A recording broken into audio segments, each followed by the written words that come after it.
All right, so in the solution of the next problem, we'll be looking at example 3.2.2. So in the solution for example 3.2.2, we'll use a basis for the vector space M2 cross 2 to get a matrix representation. That means something that looks like this, of a linear operator, T from M22 to M22. We'll then find the eigenvalues and eigenvector for this matrix using what we've learned last section.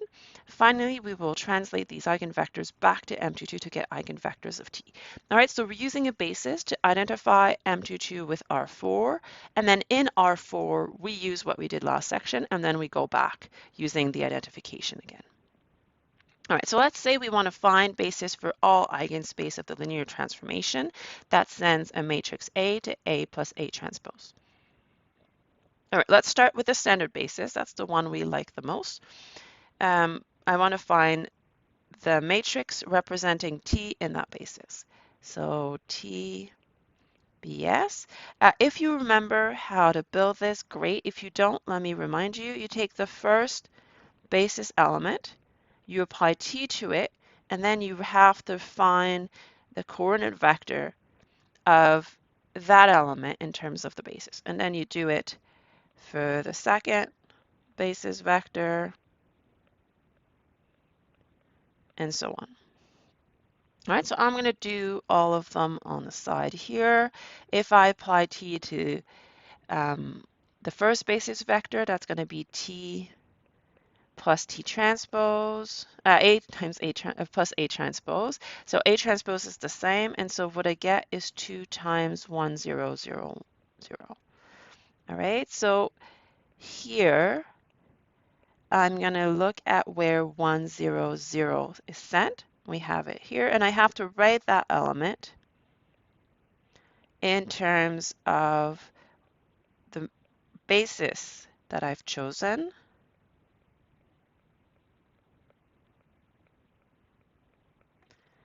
I need 2 of the first, and I don't need anything else.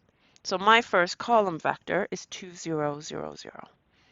Now if I apply T to the second, I'm going to get A plus A transpose. And this is already a linear combination of these. In fact, I need these two, and I don't need anything else. So I don't need, let me write, this is when I applied this. I don't need the first. I need 1 of the next, 1, and then none of the third. All right, and I keep going that way.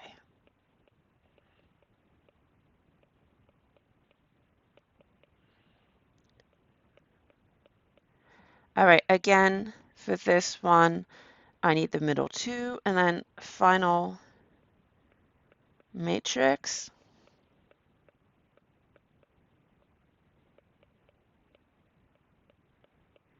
Oh, sorry, put the 1 in the wrong spot. When I transpose it, the 1 doesn't move, and so I get twice.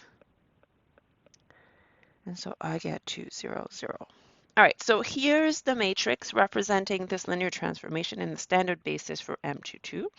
Now I'm going to find eigenvalues and basis for the eigenspace of this matrix. All right, so that's using what we've learned last section.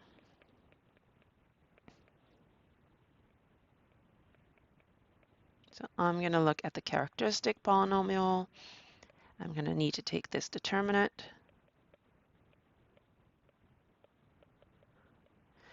I'm going to expand it on this vector, on this column, sorry. I'm going to have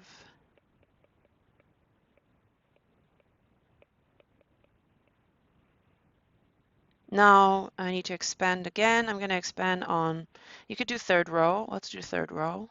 I could do third column as well. I need to check the sign. It's a plus, and so I have another term of 2 minus x.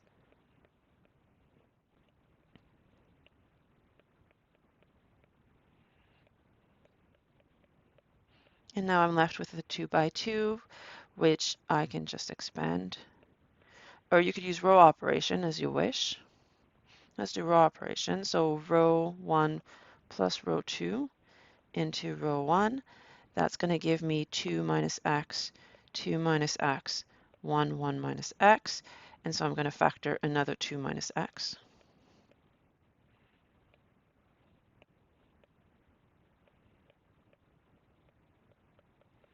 And then the final term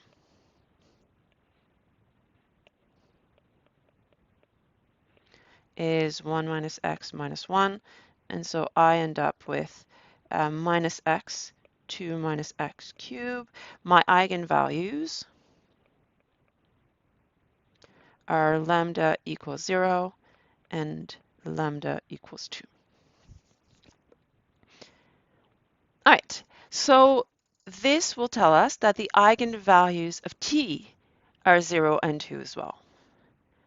All right, let's look at the eigenspace and let's find a basis for the eigenspace. Let's start with lambda equals 0. Then a minus 0I, that's just a. So we had 2, and then 1, 1, and then a 2 here. If I reduce this, first row is almost reduced, second row is reduced, third row disappears, and the last row will give us 0, 0, 1. I have one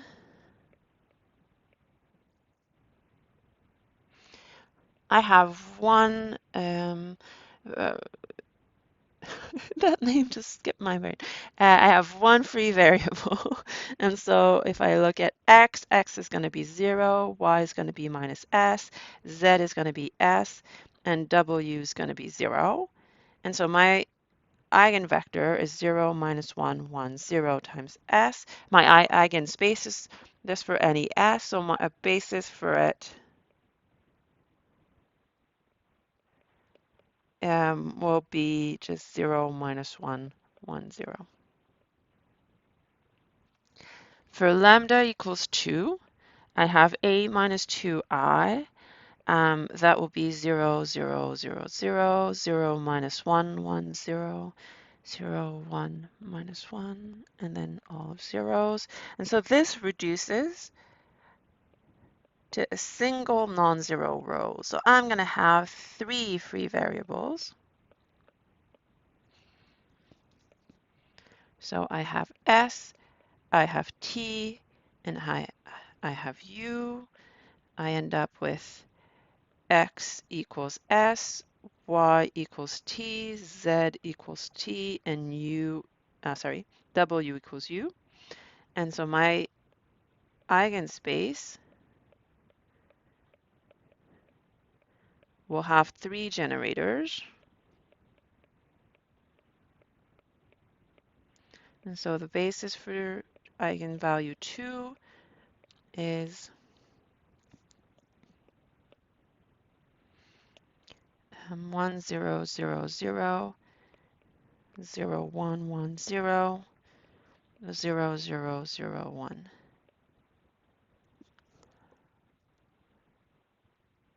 All right, now we need to translate the eigenvectors to M22.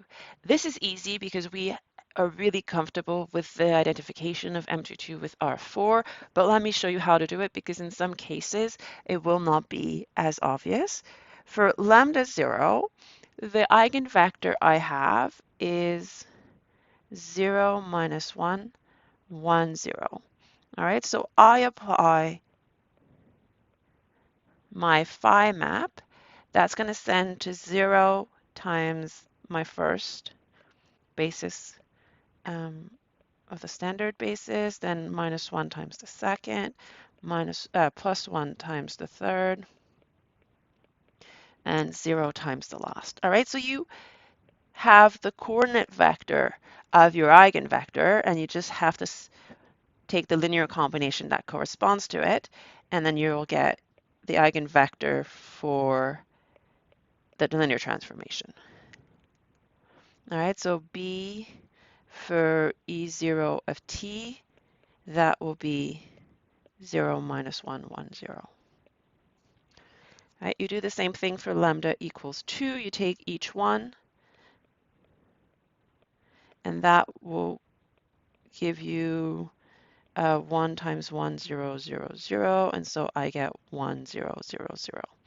All right, and so on. And so the basis for E2t will be 1, 0, 0, 0, 0, 1, 1, 0, and 0, 0, 0, 1. All right, so it's a bit easy to go back to M22 in this case, but you can see it's just using these coefficients to give you the constants in front of your chosen basis that you started with.